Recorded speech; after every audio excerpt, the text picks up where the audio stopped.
Hello everyone, જય શ્રી કૃષ્ણ વિદ્યાર્થી મિત્રો. કેમ છો? મજામાં ને? તમે મજામાં હોય તો હું પણ મજામાં જ છું. વિદ્યાર્થી મિત્રો, એકાઉન્ટમાં આપણે ભાગીદારના નિવૃત્તિને ચેપ્ટરની અંદર લાસ્ટ લેક્ચરથી આપણે મોટા દાખલાઓની શુભ શરૂઆત કરી હતી. એક દાખલો આપણે 5 નંબરનો ગણ્યો હતો, તો એનાથી હવે આજે આપણે આગળ વધવાનું છે. પેજ નંબર 266, દાખલા નંબર 6, કે જેમાં તમને કીધું છે કે રોહિત, મોહિત અને વિરાટ 4:3:2 ના પ્રમાણમાં નફો નુકસાન વેચી લેતા ભાગીદારો છે. 31/3/17 ના રોજની પેઢીનું પાકો સર્વે નીચે મુજબ આપેલું છે. અહીંયા આગળ પાકો સર્વે આપેલું છે અને પછી 1/4/17 ના રોજ રોહિત નિવૃત્ત થાય છે. એટલે કે રોહિત જે છે એ નિવૃત્ત થાય છે અને નિવૃત્તિની શરતો નીચે મુજબ આપેલી છે. જમીન મકાનની કિંમત 1,80,000 ગણવાની છે. યંત્રની કિંમત 15,000 થી ઘટાડવાની છે. દેવાદારો પર 10% ગાલખાત અનામત રાખવાની છે. લેણદારો પૈકી 5,000 ચૂકવવા પડશે નહીં. પેઢીની પાઘડીનું મૂલ્યાંકન 1,80,000 આંકવાનું છે. મોહિત અને વિરાટનું નવું નફા નુકસાનનું પ્રમાણ આપેલું છે 2:1. રોહિતને 20,000 તરત જ ચૂકવી દેવાના છે અને બાકીની રકમ લોન તરીકે રાખવાની છે. અને હવે આપણને કહ્યું છે કે પુનઃમૂલ્યાંકન ખાતું, ભાગીદારોના મૂડી ખાતા તેમજ નિવૃત્તિ બાદનું પાકું સર્વે તૈયાર કરો. આટલી વસ્તુ આપણે તૈયાર કરવાની છે. પણ આપણે જાણીએ છીએ એમ કે પ્રવેશ હોય કે નિવૃત્તિ હોય, એ ચેપ્ટરમાં 4 ખાતા તો રેડી કરી જ દેવાના. જેમ કે તમે જોઈ શકો છો, પુનઃમૂલ્યાંકન ખાતું, ભાગીદારોના મૂડી ખાતા, આ રોકડ બેંક ખાતું અને આ બાજુ પાકું સર્વે. 4 ખાતા તો આપણે બનાવી દેવાના છે, જે મેં બનાવી દીધેલા છે. ચાલો શરૂઆત કરીએ 2-3 બાકીઓથી. સૌથી પહેલા તો મૂડી ખાતાની બાકી. તો મૂડી ખાતાની બાકી સામાન્ય રીતે જમા હોય તો જમા બાજુ આપણે લખી દેવાનું. બાકી આગળ લાવ્યા. જો રોહિતની બાકી તમને 1,60,000 રૂપિયા આપેલી છે. મોહિતની 96,000 અને વિરાટની 80,000 રૂપિયા. તો જે બાકી આપી હતી એ આપણે લખી દીધી. ત્યાર પછી રોકડ બેંકની બાકી લખવાની હોય તો રોકડ બેંકની ઉધાર બાકી હોય તો રોકડ બેંક ખાતામાં આ ઉધાર બાજુ લખીશું. બાકી આગળ લાવ્યા. તો મિલકત લેણા બાજુ જુઓ, રોકડ અથવા તો બેંક આપ્યું હશે 63,000 રૂપિયા આપેલું છે, તો આ 63,000 રૂપિયા. અને નંબર 3 ની અંદર પાઘડી, જે પણ આપણને આપેલી જ છે પાઘડી. જો મિલકત લેણા બાજુ પહેલી જ એન્ટ્રી છે, પાઘડી તમને 36,000 રૂપિયા આપેલી છે, તો એ પાઘડી આપણે લખી દેવાની. મિલકત લેણા છે મતલબ કે ઉધાર બાજુ વેચવાની હોય.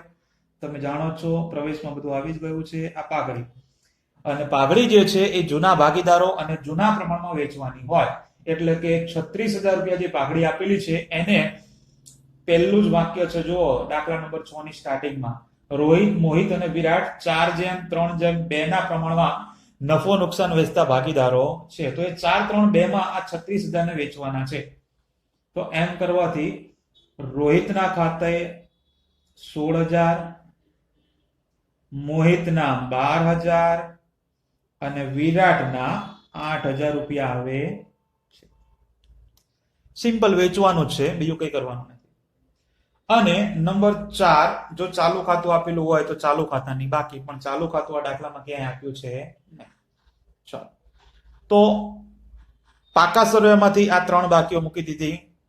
હવે હવાલાઓ, પરંતુ હવાલાઓની શરૂઆત કરીએ એ પહેલા તમે જાણો છો કે જો પ્રવેશ હોય તો આપણે ત્યાગનું પ્રમાણ શોધતા, પણ અહીંયા આગળ નિવૃત્તિ છે તો આપણે લાભનું પ્રમાણ શોધવું પડે.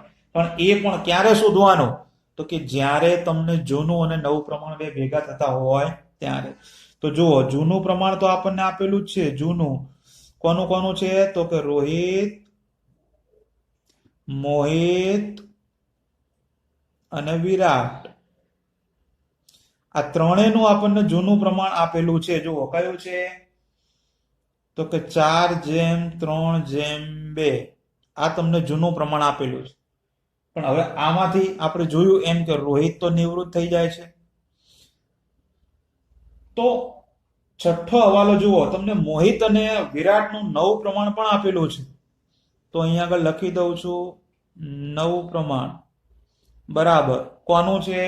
મોહિત અને વિરાટનું, આ મોહિત અને આ વિરાટનું છે તો એમની નીચે જ લખું છું, કયું છે 2:1, કારણ કે રોહિત તો નિવૃત્ત થાય છે એટલે એમાં તો કશું આવે નહીં.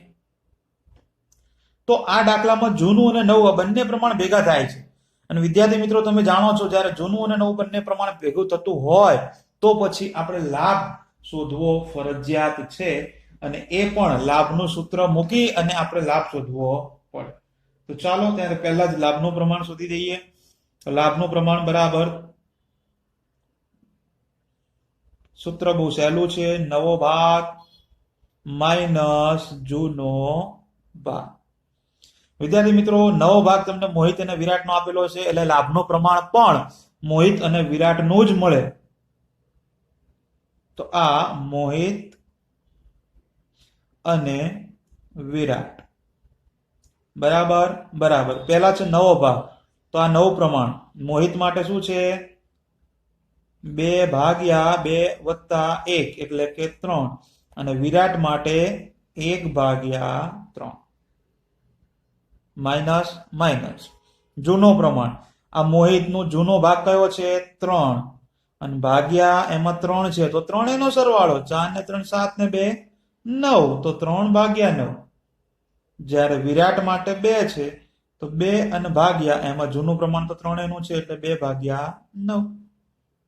બસ તો આનું સાદુરૂપ કરવાનું છે, જે બહુ સહેલું છે. આપણે જેમ કરીએ છીએ એમ ચોકડી ગુણાકાર જ કરવાનો, છેદમાં ગુણાકાર, 9 * 3 = 27, અહીંથી આમ ગુણાકાર, 9 × 2 = 18, અહીં માઇનસ ના માઇનસ, 3 * 9. 18 માંથી 9 જાય તો વધશે 9 અને ભાગા 27. એ જ રીતે ગણતરી અહીંયા કરીએ તો 9 * 3 = 27 થાય, 9 × 1 = 9 થાય, માઇનસ ના માઇનસ, 3 × 2 = 6 થાય, 9 માંથી 6 જાય તો વધે 3/27. સિમ્પલ. તો હવે આના ઉપરથી આપણે પ્રમાણ કાઢીએ, આના 9 આના 3, 9/3.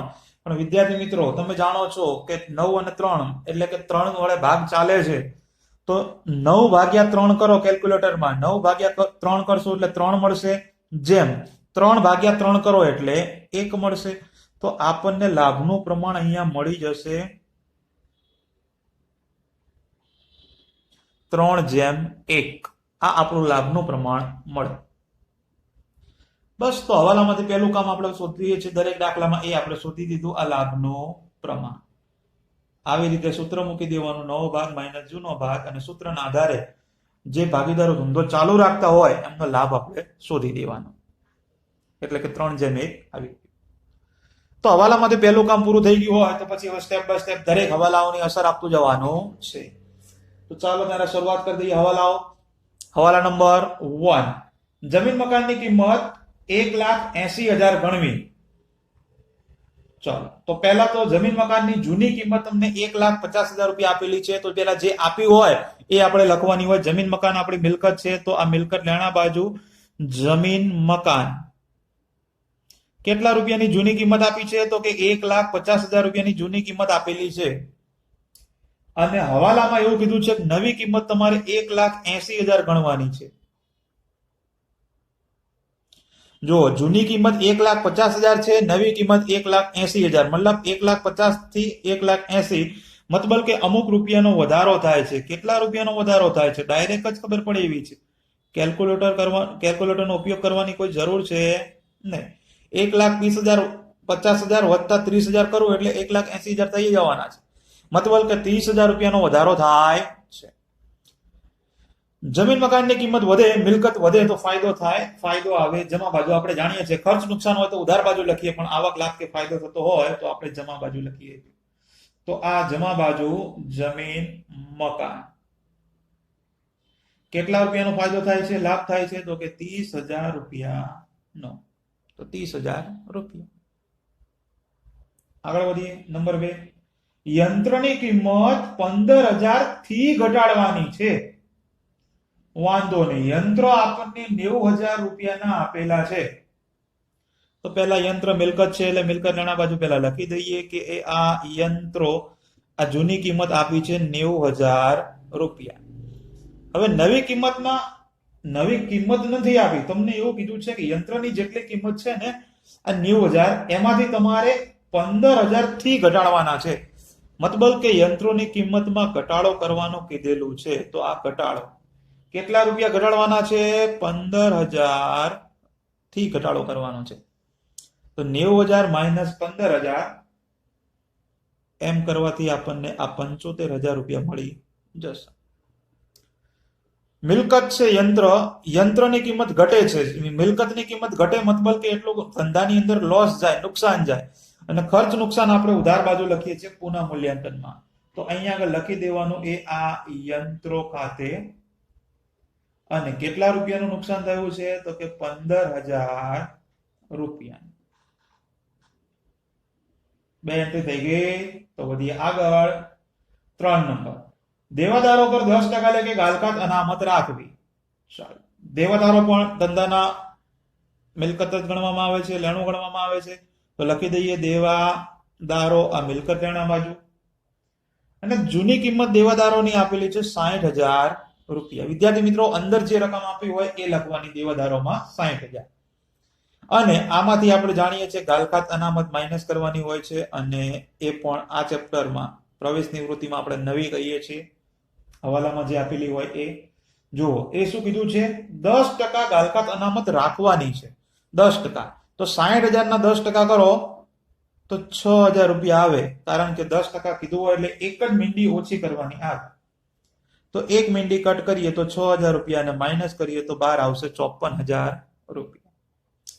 ગાલકાત અનામત, હવે તમે જાણો છો કે કોઈ પણ એન્ટ્રી આ જમણી બાજુ માઇનસ થતી હોય તો એની ક્રોસ એન્ટ્રી ડાબી બાજુ આવે. અને આમ પણ ઘસારો છે, ગાલકાત છે, ગાલકાત અનામત છે, દેવાદાર વટાવ અનામત છે, આ બધી વસ્તુ ઉધાર બાજુ જ આવે છે. તો ઉધાર બાજુ આપણે લખીએ છીએ કે આ ગાલકાત અનામત. અને આના બ્રેકેટમાં તમે જાણો છો નવી માઇનસ જૂની કરીએ છીએ આપણે. નવી કિંમત તમને 6,000 રૂપિયાની આપેલી છે તો આ 6,000 રૂપિયા લખીએ. માઇનસ જૂની પાકા સરવાળામાં જુઓ કેટલા રૂપિયા આપી છે. દેવાદારોમાંથી માઇનસ કરેલી છે જુઓ 4,000 રૂપિયા. તો આ 4,000 રૂપિયા. તો 6,000 માંથી 4,000 રૂપિયા માઇનસ કરો તો ચોખ્ખી ગાલકાત અનામત તમને મળી જશે 2,000 રૂપિયા. એ આપણે બહાર લખવાના. અને બીજી વસ્તુ વિદ્યાર્થી મિત્રો, તમે જાણો છો કે જો કદાચ આ નવી માઇનસ જૂની કરતા જવાબ માઇનસમાં આવે તો એ જવાબ આપણે બહાર લખતા નથી, પરંતુ એ જે જવાબ આવે એ અહીંયા આગળ ડેશ કરી એ માઇનસ આવેલો જવાબ આપણે ક્રોસ એન્ટ્રી આપીએ છીએ. એટલે કે જમા બાજુ લખી દેવાની ગાલકાત અનામત, જેટલું માઇનસ આવ્યું હોય એટલું બહાર. પણ એ તો આવે ત્યારની વાત છે. આ તો ખાલી તમને યાદ કરાવવું જઉં છું, કારણ કે આવવાનું તો છે જ એટલે. ઓકે, હા. તો આગળ વધીએ. હવે બે એન્ટ્રી થઈ ગઈ, 1 અને 2. 4 નંબર, લેણદારો પૈકી 5,000 રૂપિયા ચૂકવવા પડશે નહીં. સરસ, લ્યો. લેણદારો એ ધંધાનું દેવું છે, તમે જાણો છો. અને દેવું જે છે એ મૂડી દેવા બાજુ આવે. તો એ આ લેણદારો. પહેલા તો લેણદારોની જૂની કિંમત આપણને 64,000 રૂપિયાના લેણદારો જે છે એ આપેલા છે. અને લેણદારો ચૂકવવા નહીં પડે મતલબ કે એટલા રૂપિયાનો ઘટાડો થશે, એટલા રૂપિયાનો ફાયદો થશે. 5,000 રૂપિયા ચૂકવવા નહીં પડે લેણદારોને. તો 5,000 રૂપિયા માઇનસ કરી દેવાના. જુઓ, લેણદારો હતા 64,000, 5,000 નો ઘટાડો થયો કારણ કે ચૂકવવા નહીં પડે. તો 64 માંથી 5,000 રૂપિયા માઇનસ કરીએ તો હજી તમારું દેવું 59,000 રૂપિયાનું છે ચૂકવવાનું બાકી. ચાલો, આ ડાબી બાજુ કહેવાય ગુજરાતીમાં. ડાબી બાજુ માઇનસ થાય તો તમને ખબર છે ક્રોસ એન્ટ્રી આવે, એટલે કે જમણી બાજુ આવે પુનઃ મૂલ્યાંકન ખાતામાં. અને આમ પણ બીજી રીતે વિચારો, ફોર્મેટ યાદ હોય તો વાંધો નથી. તેમજ દેવું ઘટે છે, લેણદારો ઘટે છે, અને લેણદારો ઘટતા હોય એટલે દેવું ઘટે છે. દેવું ઘટે તો ફાયદો થાય, તો એ આવે આ જમા બાજુ લેણદારો ખાતે. કેટલા રૂપિયાનું ઘટે છે? તો કે 5,000 રૂપિયાનું. થઈ ગઈ બે એન્ટ્રી. તો આગળ વધીએ. 5 નંબર, પેઢીની પાઘડીનું મૂલ્ય 1,80,000 આંકવું. વિદ્યાર્થી મિત્રો, આવો હવાલો દરેક દાખલામાં આવશે જ, એ આપણે વાત કરી હતી. અહીંયા પણ આવી ગયો છે. પેઢીની પાઘડીનું મૂલ્યાંકન. તમને જે ભાગીદાર નિવૃત્ત થાય એની પાઘડી નથી આપી, પેઢીની કુલ પાઘડી આપેલી છે. એટલે કે 3 ભાગીદારોની ભેગી છે, પરંતુ આપણે તો ખાલી નિવૃત્ત થાય એની જ પાઘડી જોઈએ. તો હવે એની પાઘડી તો આપણે શોધવી પડશે, કારણ કે એ આપણને ક્યાંય આપેલી છે નહીં. તો વાંધો નહીં ને, શોધી દઈએ. ચલો, એ અહીંયા આગળ હેડિંગ આપી દઉં. કયો ભાગીદાર નિવૃત્ત થાય છે? તો કે અહીંયા લખેલું છે આપણે રોહિત. તો એ આ રોહિતની પાઘડી બરાબર, જો કુલ મૂલ્યાંકન કેટલું આપ્યું છે? 1,80,000 કુલ આપેલું છે. આને ગુણ્યા રોહિતનો ભાગ કેટલો છે? તો કે 4. તો આ 4 અને ભાગ્યા ત્રણેયનો સરવાળો બોલે તો 9. તો કેલ્ક્યુલેટરમાં ગણતરી કરો. 1,80,000 ગુણ્યા 4 ભાગ્યા 9. તો તમને રોહિતની જે પાઘડી છે એ મળી જશે. કેટલી આવી? 80,000 રૂપિયા. અને આ જે 80,000 રૂપિયા જે છે એ નિવૃત્ત થતા ભાગીદારની પાઘડી છે, એટલે કે રોહિતની પાઘડી છે, જેના માટે આપણે આમનોંધ લખવી ફરજિયાત છે, જે બહુ સહેલી છે. સિમ્પલ આમનોંધ થવાની છે. જે જાય એને જમા કરીએ, કારણ કે નિવૃત્તિનું ચેપ્ટર છે. નિવૃત્તિના ચેપ્ટરમાં ભાગીદાર જાય છે. રોહિત જાય છે તો રોહિત જમા થશે. બાકીના વધ્યા બે, મોહિત અને વિરાટ. તો આ બંને થાય ઉધાર. તો આમનોંધ લખું છું. મોહિતના મૂડી ખાતે ઉધાર,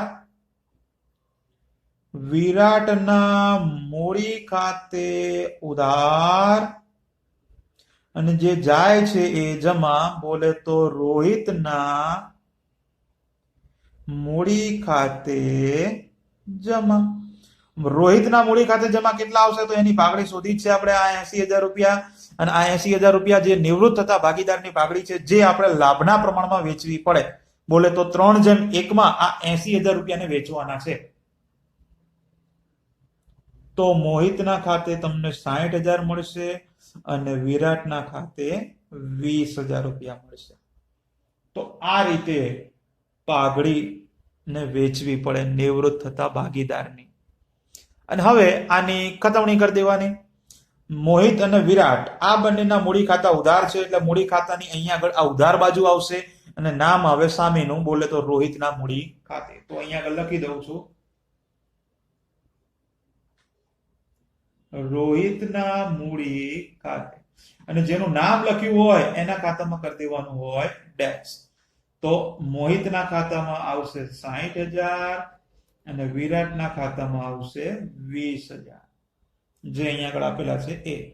હવે એ જ રીતે રોહિતના મૂડી ખાતાની જમા બાજુ, એટલે કે મૂડી ખાતાની જમા બાજુ, એમાં નામ આવે સામેના, એટલે બે નામ આવશે, મોહિત અને વિરાટ. તો લખી દઈએ,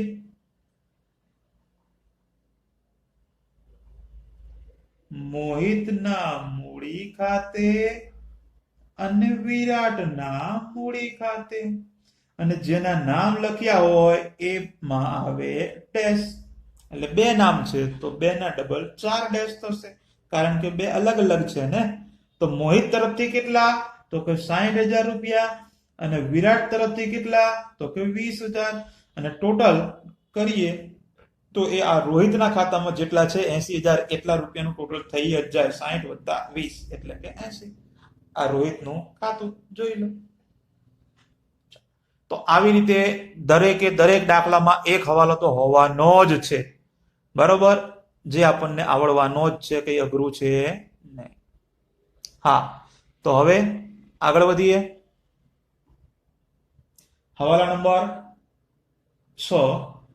મોહિત અને વિરાટનું નવું નફા નુકસાનનું પ્રમાણ, જે આપણે પહેલા જ સોલ્વ કરી દીધો છે. આ નવું પ્રમાણ આધારે શોધી દીધું છે લાભનું પ્રમાણ, એટલે એ હવાલો પતી ગયો છે પહેલા જ. 7 નંબરનો જુઓ. રોહિતને 20,000 રૂપિયા તરત જ ચૂકવવા અને બાકીની રકમ લોન તરીકે રાખવી. હવે વિદ્યાર્થી મિત્રો, રોહિતને આપણે રૂપિયા ચૂકવવાના છે 20,000 રૂપિયા. તો આ વસ્તુ તમે ડાયરેક્ટ પણ અસર આપી શકો છો. જો આપણને આવડતી હોય તો ડાયરેક્ટ આપી શકાય છે, એમાં કઈ ખોટું નથી. કે સિમ્પલ, રોહિતને રૂપિયા ચૂકવવાના છે તો રોહિત લાભ લેનાર છે, તો લાભ લેનારના મૂડી ખાતે ઉધાર કરીએ આપણે. તો રોહિત રૂપિયા લેશે તો અહીંયા આગળ, એટલે કે મૂડી ખાતાની ઉધાર બાજુ રોકડ ખાતે આવે, અને બાકીનો જે તફાવત આવે તો લોન ખાતે લઈ જવાનો કીધો છે. તો આપણને લાસ્ટ લેક્ચરમાં પણ તમને ખબર છે કે આપણે જે ભાગીદાર નિવૃત્ત થતો હતો એના રૂપિયા લોન ખાતે અહીંયા આગળ જ લઈ ગયા હતા, ઉધાર બાજુ જ. જ્યાં આગળ બાકી આવે ત્યાં આગળ જ આપણે લોન તરીકે લઈ જઈએ અને ત્યાં આગળ જ રૂપિયા ચૂકવવાના હોય. છતાં પણ જો કદાચ કોઈને પ્રોબ્લેમ થતો હોય ને તો પછી હું આની સરસ મજાની એક આમનોંધ લખી દઉં, જેથી તમે આમનોંધના આધારે તરત જ ખતવણી કરી શકો. જો રોહિતને 20,000 રૂપિયા ચૂકવવાના છે, હું રોહિતને એટલે કે ધંધામાંથી રોહિતને રૂપિયા ચૂકવવામાં આવે તો રોહિત લાભ લેનાર થાય. તો આપણે આમનો શું કરીએ, લાભ લેનારના મૂડી ખાતે ઉધાર, મતલબ કે રોહિતના મૂડી ખાતે ઉધાર કેટલા રૂપિયા ચૂકવવાના છે? 20,000. અને બીજી વસ્તુ, આપણે ધંધામાંથી રૂપિયા રોહિતને ચૂકવી દઈએ એટલે ધંધામાંથી રૂપિયા જાય અને જાય તો રોકડ ખાતે જમા થાય. 20,000 રૂપિયા લ્યો. આની ખતવણી કરો તો તમને આવડી જશે. રોહિતના મૂડી ખાતાની ઉધાર બાજુ આવે 20,000 રૂપિયા, પણ નામ શું આવશે? તો કે રોકડ ખાતે. તો આ મૂડી ખાતાની ઉધાર બાજુ અહીંયા આગળ નામ આવે આ રોકડ ખાતે, અને કોના ખાતામાં રૂપિયા આવે? તો કે રોહિતના. આ 20,000 રૂપિયા, અહીંયા ડેશ અને ડેશ. બીજું, રોકડ ખાતું જમા છે તો રોકડ ખાતાની આની ક્રોસ એન્ટ્રી અહીંયા આવે. જો મૂડી ખાતામાં ઉધાર બાજુ લખ્યું છે રોકડ ખાતે, તો રોકડ ખાતાની ક્રોસ એન્ટ્રી એટલે કે જમા બાજુ આવે અને નામ કોનું આવે? તો કે જેના ખાતામાં રૂપિયા છે. અથવા તો અહીંયા પણ જોઈ શકાય છે આ રોહિતના મૂડી ખાતે કેટલા? તો કે 20,000 રૂપિયા. અને હા વિદ્યાર્થી મિત્રો, હવે મગજમાં ફિટ જ કરી દેવાનું. આમનોંધ જે આપણે વધારાની આમનોંધ એ બીજી લખી એ આપણે લખવાની નહીં, આપણે આ ખાલી ભાગડીના મૂલ્યાંકન વાળી જ લખવાની છે આમનોંધ. પરંતુ હવે ડાયરેક્ટ યાદ જ રાખવાનું, જ્યારે કોઈ પણ ભાગીદાર ધંધામાંથી કોઈ પણ વસ્તુ લઈ જતો હોય, જમીન લઈ જાય, મકાન લઈ જાય, રોકાણો લઈ જાય, તો એની અસર ઉધાર બાજુ જ આવે. પછી નિવૃત્ત ભાગીદારની લોન હોય તો એ પણ ઉધાર બાજુ જ આવે. એ રીતે જ્યારે રકમ રૂપિયા ચૂકવવાના હોય તો એ પણ ઉધાર બાજુ જ આવે રોકડ ખાતે છે. પછી ક્રોસ એન્ટ્રી આપણે જ્યાં આવતી હોય ત્યાં આગળ આપવાની આવે.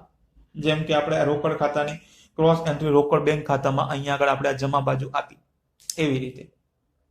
હા, તો હવે બસ તો 7મો હવાલો પૂરો. બાકીની રકમ તો જે તફાવત આવે આપણે લોન તરીકે લઈ જવાની છે. તો અહીંયા આગળ આપણા બધા હવાલાઓ પણ પૂરા કર્યા શાંતિથી. બધા હવાલા પૂરા થઈ ગયા હોય તો હવે સ્ટેપ બાય સ્ટેપ આપણે મિલકત લેણા બાજુ આવી જાઓ અને પાકા સરેમાં જે એન્ટ્રી જ્યાં આવતી હોય અથવા તો જ્યાં વેચવાની હોય એનું આપણે વેચવાનું ચાલુ કરી દઈએ. ચાલો, તો મિલકત લેણા બાજુ પાઘડી આવી ગઈ છે, જમીન આવી ગયું, યંત્રો આવી ગયા, સ્ટોક બાકી છે. જુઓ, સ્ટોક 85,000 રૂપિયાનો આપેલો છે, કોઈ ચેન્જીસ નતું થયું. તો આપણે જેમ આપેલો છે મૂકી દેવાનો. આ સ્ટોક કેટલા? તો કે 85,000 રૂપિયા, જેમ આપ્યા છે એમ જ. પછી દેવાદારો આવી ગયા, કાલકાજ આવી ગયા, બેંક આવી ગયા અને જાહેરાત ઝુંબેશ ખર્ચ. હા વિદ્યાર્થી મિત્રો, તમે જાણો છો પ્રવેશના ચેપ્ટરમાં પણ આવી ગયું હતું. જેમ આપણે પાઘડી જે તમને આપી છે પાકા સરેમાં મિલકત લેણા બાજુ, એને આપણે ઉધાર બાજુ વેચી. જો જૂની પાઘડી હતી તો ઉધાર બાજુ વેચી આપણે. એવી રીતે જાહેરાત ઝુંબેશ ખર્ચ આપેલું હોય અથવા તો નફા નુકસાન ખાતું આપેલું હોય, સંશોધન વિકાસ ખર્ચ આપેલું હોય મિલકત લેણા બાજુ, તો એ બધી એન્ટ્રી આપણે અહીંયા મૂડી ખાતામાં ઉધાર બાજુ વેચવાની આવે. જેમ કે અહીંયા આગળ જાહેરાત ઝુંબેશ ખર્ચ છે 4500 રૂપિયા, તો એ પણ આપણે અહીંયા ઉધાર બાજુ વેચીશું અને લખીશું કે જાહેરાત ઝુંબેશ ખર્ચ. અને આ વસ્તુ જૂના ભાગીદારો વચ્ચે જૂના પ્રમાણમાં વેચવામાં આવે છે. બોલે તો 4-3-2 માં આ પ્રમાણમાં વેચવાનું છે 4500 રૂપિયાને. તો 2000, 1500 અને 1000 આ રીતની ગણતરી થશે. વેચતા તમને આવડે છે એટલે કે હવે કહેવાનું ના હોય, કારણ કે છેક પહેલેથી આપણે પહેલા ચેપ્ટરથી શીખ્યા છીએ કોઈ પણ વસ્તુ કોઈ પણ રકમ વેચવાની હોય તો. હા, પછી મિલકત લેણા બાજુ બધું પતી ગયું તો હોય તો મૂડી દેવા બાજુ આવો. મૂડી દેવા બાજુ પહેલા મૂડી લખી દીધી છે, અનામત ભંડોળ.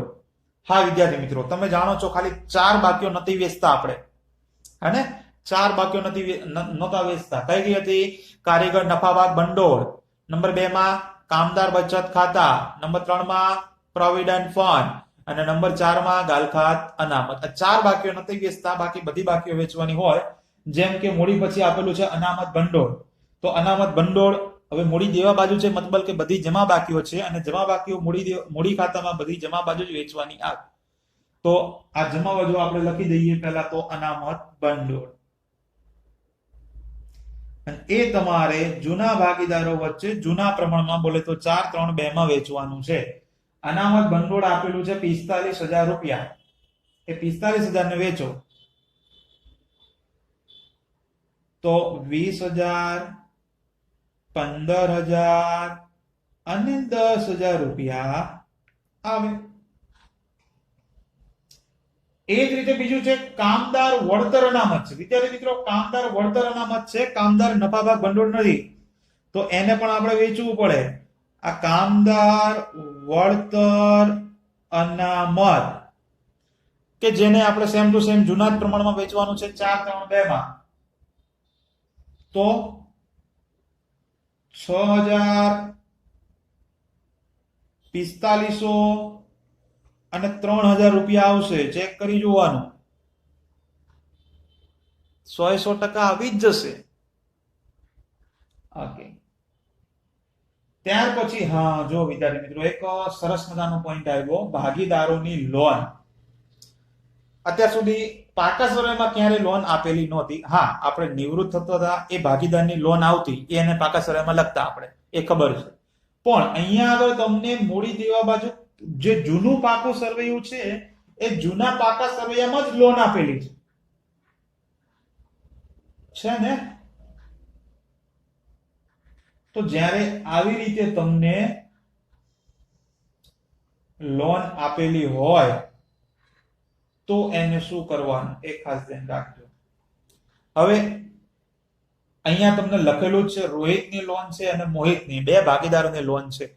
તો હવે આપણે એક વસ્તુ તમને ખબર જ છે, જે ભાગીદાર નિવૃત્ત થાય છે એટલે કે રોહિત, એ રોહિતની તફાવત જે છે આપણે લોન ખાતે લઈ જવાનો હોય છે નિવૃત્ત ભાગીદારનો. એ તો આપણે લાસ્ટ લેક્ચરમાં પણ જોઈ ગયા. અને અહીંયા આગળ તમને રોહિતની એક બીજી પાકા સર્વેમાં પણ લોન આપેલી છે. તો હવે બે લોન ક્યારે ભેગી કરવાની હોય નહીં. તો એ જે લોન આપેલી છે એને મૂડી ખાતામાં જ મૂકી દેવાની, કારણ કે બંને ભેગી થઈને એક ફાઇનલ લોન થઈ જશે. અને જે ભાગીદાર નિવૃત્ત નથી થતો એટલે કે અન્ય ભાગીદારની જે લોન હોય એ તો પેઢીનું દેવું જ કહેવાય, એટલે મૂડી દેવા બાજુ મૂકી દેવાની. જેમ આપણે લેણદારો લખીએ ને, લેણદારો લખીએ, બેંક ઓવરડ્રાફ્ટ લખીએ, દેવી હુંડી લખીએ, એ જ રીતે અહીંયા આગળ લોન મૂકી દેવાની અન્ય ભાગીદારની. જે ભાગીદાર નિવૃત્ત થતો હોય એ ભાગીદારની લોન આપેલી હોય તો એને મૂડી ખાતામાં લખી દેવાની, અને અન્ય ભાગીદારની લોન હોય એ ડાયરેક્ટ જ મૂડી દેવા બાજુ પાકા સર્વેમાં મૂકી દેવાની. જેમ કે અહીંયા પહેલું છે રોહિતની લોન. હવે મૂડી દેવા એટલે તમને ખબર જ છે જમા બાકી કહેવાય. જમા બાકી આપણે જમા બાજુ જ લખીએ છીએ. જેમ કે અનામત ભંડોળ હતું એ મૂડી દેવા બાજુ જ હતું, જુઓ તો એ વેચ્યું કારણ કે બધા ભાગીદારોનું હતું. પછી કામદાર વળતર અનામત એ પણ આપણે વેચ્યું, અહીંયા આગળ જુઓ મૂડી દેવા બાજુ જ હતું એટલે ત્રણે ભાગીદારોનું હતું તો વેચ્યું. પણ અહીંયા તો રોહિતની જ લોન છે તો વેચવાની જરૂર છે નહીં, કારણ લખેલું જ છે કે આ રોહિતની જ લોન છે. તો અહીંયા પણ આપણે એ જ લખીશું રોહિતની લોન. અને રોહિતની લોન છે એના માટે રોહિતના જ ખાતામાં. કેટલાની લોન છે તો કે 10,000 રૂપિયા, બસ. બાકી બેમાં ડેશ. અને જે ભાગીદાર નિવૃત્ત થતો નથી એટલે કે મોહિતની લોન આપી છે એને ડાયરેક્ટ જ પાકા સર્વે મૂકી દેવાની, કારણ કે એ દેવું કહેવાય, એની તો મૂડી આપણે લખવાની છે. તો આ મોહિતની લોન, મોહિતની લોન કેટલી છે તો કે 16,000 રૂપિયા, બસ આટલું યાદ રાખવાનું. જે ભાગીદાર નિવૃત્ત થતો હોય એની લોન મૂડી ખાતામાં લખી દેવાની, અને અન્ય ભાગીદારોની લોન હોય તો એને પાકા સર્વેયામાં લખી દેવાની, બસ આટલું યાદ રાખો. હા, તો આગળ વધીએ. ત્યાર પછી લેણદારો 64,000 પણ એ તો આવી ગયા છે. સરસ. તો અહીંયા આગળ આપણે બધી જ એન્ટ્રી આપી દીધી, બધા જ હવાલા સોલ્વ કર્યા, બધી જ એન્ટ્રી આપી દીધી, બસ. તો હવેનું કામ તો બહુ સહેલું છે ટોટલ કરવાનું. તો આવી જાવ ત્યારે પુનઃ મૂલ્યાંકન ખાતામાં. સૌથી પહેલા તો જુઓ જમા બાજુનું ટોટલ વધારે દેખાઈ રહ્યું છે, 35,000 થાય છે ટોટલ. તો આ 35,000, એ જ 35,000 આપણે ઉપર લખીએ, સોરી ઉધાર બાજુ લખીએ. આ 35,000 માંથી આ 15 ને 2 એટલે ટોટલ 17,000 રૂપિયા માઇનસ કરો તો તમને જે તફાવત મળશે એ 18,000 રૂપિયાનો મળે. અને આ 18,000 રૂપિયા જે આવ્યું એ પુનઃ મૂલ્યાંકન ખાતાનો નફો કહેવાય, ઉધાર બાજુ તફાવત આવે ત્યારે. જે આપણે ત્રણ ભાગીદારો વચ્ચે બોલે તો રોહિત, મોહિત અને વિરાટ, આ ત્રણ વચ્ચે વેચવો પડે. રોહિત પ્રમાણમાં તો આ જ છે 4, 3, 2, કારણ કે જૂનો પ્રમાણ, જૂના ભાગીદારો. તો 18,000 રૂપિયાને વેચીએ તો 8,000, 6,000 અને 4,000 રૂપિયા આવે. હવે આ જે છે એ પુનઃમૂલ્યાંકન ખાતામાં ઉધાર બાજુ આવ્યો છે, તો આની ક્રોસ એન્ટ્રી તમે જાણો છો મૂડી ખાતામાં જમા બાજુ આવે. તો આ મૂડી ખાતામાં જમા બાજુ લખી દેવાનું પુનઃમૂલ્યાંકન ખાતાનો નફો. રોહિતના છે 8,000, મોહિતના છે 6,000 અને વિરાટના છે 4,000. સિમ્પલ. ચલો હવે સૌથી પહેલા જે ભાગીદાર નિવૃત્ત થાય છે એનું ટોટલ કરીએ. બોલે તો રોહિતનું ટોટલ કરો આ બાજુનું, જમા બાજુનું, કારણ કે જમા બાજુનું જ વધારે થતું હોય.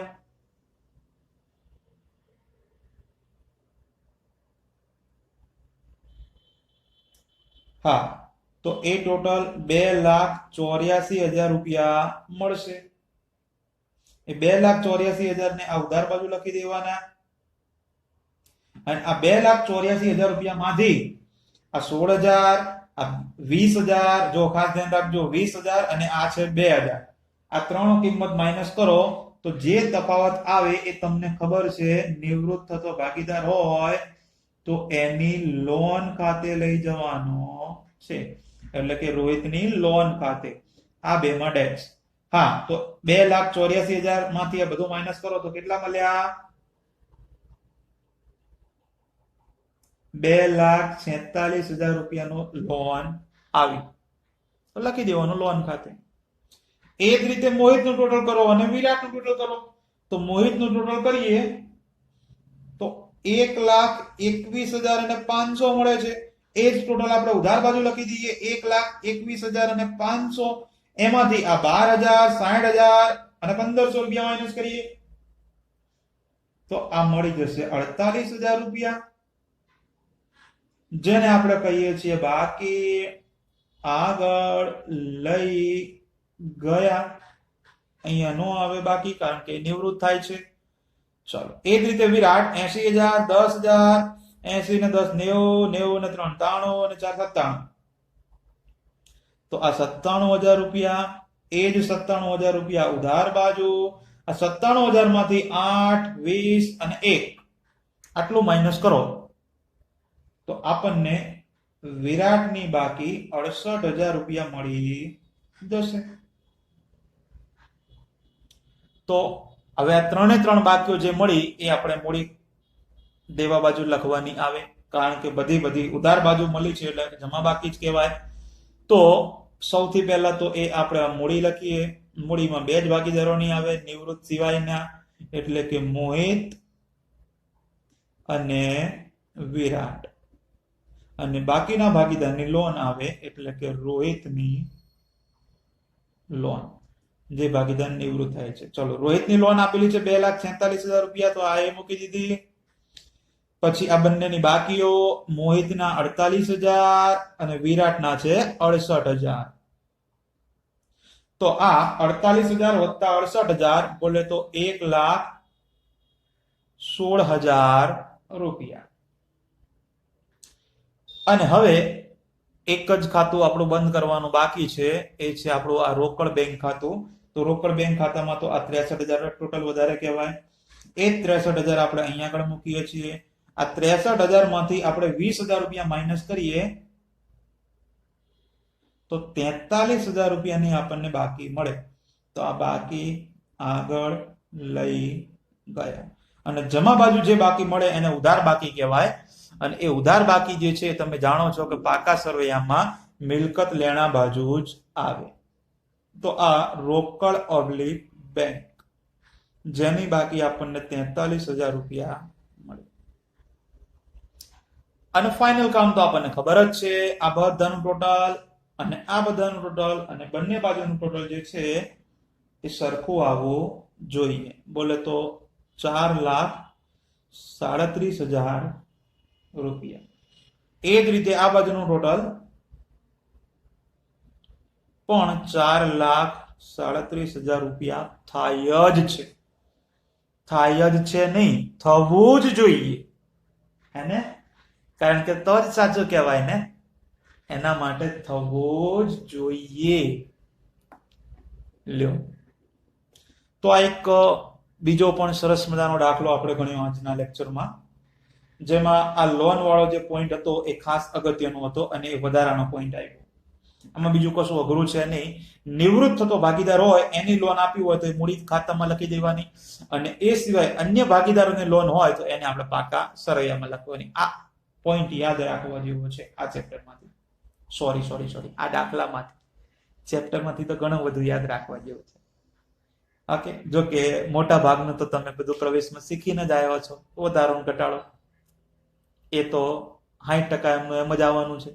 આ બધું વેચવાનું, અનામત ભંડોળ અહીંયા આવે, કાર્યકર વધુ અહીંયા આવે, જાહેરાત ઝુંબેશો તો અહીંયા, પાઘડી અહીંયા, આ બધું એડ કરીએ તો 80% તમે ભણીને જ આવ્યા છો. 20%ની અંદર જ ખાલી આ તમારે લાભનું પ્રમાણ શોધવાનું આવે, આ નિવૃત્તની ભાગડી આવી રીતે વેચવાની આવે, બસ આટલું છે વધારાનું. બાકી તો બધું આપણને આવડે જ છે. ઓકે, તો પછી આ દાખલો ખબર જ છે તમને, સરસ મજાનો 2 વાર લખી દેવાનો અને તૈયાર કરી દેવાનો. ડિસ્ક્રિપ્શનમાં લિંક આપેલી છે પીડીએફની, તેને ડાઉનલોડ કરી લેવાની. અને જો ડાઉનલોડ ન થતી હોય તો મેં તમને લાસ્ટ લેક્ચરમાં પણ કહ્યું હતું, તમારી પાસે મારો મોબાઈલ નંબર છે જ, વોટ્સઅપ કરી દેવાનો, પીડીએફ તમને મળી જશે.